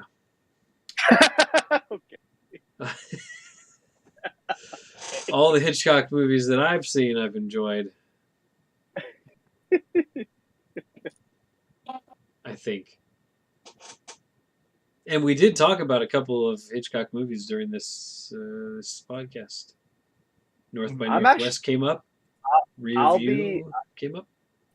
I'm actually very surprised, guys, that or Rear Window. With this five-bagger. No, with this five-bagger series, that we've never actually touched on Hitchcock. That's very, very surprising. We've never touched on Hitchcock. We've never touched on Hitchcock. Come on. Man. No. Yeah, we've never slobbered all over Hitchcock. We're all adults here. You can't. Jesus. All right. I'm out, guys. And now he's done. You're just gonna leave on that one. Huh? On that note, I'm out. We've never touched on Hitchcock. It's about time to touch on some Hitchcock, if you know what I mean. Oh, boy. Poor guy. All right. All right. Later. We'll finish it there. Bye-bye. Bye, guys.